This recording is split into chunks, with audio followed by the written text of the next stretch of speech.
പടന്നയിലെ പ്രവാസി വ്യവസായി ഹക്കീമിന്റെ മകൻ ഹഫീസുദ്ദീനാണ് കൊല്ലപ്പെട്ടത്. ഡ്രോൺ ആക്രമണത്തിലായിരുന്നു മരണം. മൃതദേഹം ഖബറടക്കിയതായും സന്ദേശത്തിൽ പറയുന്നുണ്ട്.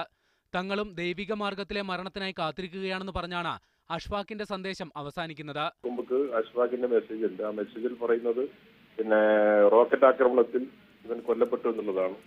അപ്പോ ഞാൻ വേറെ ആരെങ്കിലും മരിച്ചിട്ടുണ്ടോ എന്ന് ചോദിച്ച സമയത്ത് മരിച്ചിട്ടില്ല. അപ്പൊ ഖബറടക്കിയോ എന്ന് ചോദിച്ചപ്പോൾ ഖബറടക്കി എന്ന് പറഞ്ഞു. അപ്പോ അത് മാത്രമല്ല, അയാൾ ഇവിടെ മരിച്ചിട്ടുണ്ടെങ്കിലും അള്ളാഹുവിന്റെ മാർഗ്ഗത്തിൽ മരിച്ചിട്ടില്ല എന്നുള്ള രൂപത്തിലുള്ള സന്ദേശമാണ് അതിനുശേഷം തുറന്നയച്ചിട്ടുണ്ടായിരുന്നു. പടന്നയിൽ നിന്നും 15 പേരും പാലക്കാട് നിന്ന് 4 പേരുമാണ് ദുരൂഹ സാഹചര്യത്തിൽ നാടുവിട്ടത്. തങ്ങൾ സുരക്ഷിതരാണെന്നും ജോലി ലഭിച്ചെന്നുമുള്ള സൂചനകളാണ് സംഘം വീട്ടുകാർക്ക് അയച്ച സന്ദേശങ്ങളിൽ ഉണ്ടായിരുന്നത്. സംഘത്തിലെ മറ്റുള്ളവർക്ക് പരിക്കേറ്റതായി സൂചനയില്ല. എന്നാൽ ഹഫീസ് കൊല്ലപ്പെട്ട കാര്യം അന്വേഷണ ഏജൻസികൾ സ്ഥിരീകരിച്ചിട്ടില്ല. ദുരൂഹ സാഹചര്യത്തിൽ കാണാതായ മലയാളികൾ ചിലർക്ക് നേരത്തെ പോലീസ് IS ബന്ധം സംശയിച്ചിരുന്നു. ഇത് ശരിവെക്കുന്നതാണ് പുതിയ സംഭവങ്ങൾ. ക്യാമറ പേഴ്സൺ രാജേഷിനൊപ്പം ഷഫീഖ് നസ്രുള്ള, മീഡിയ 1.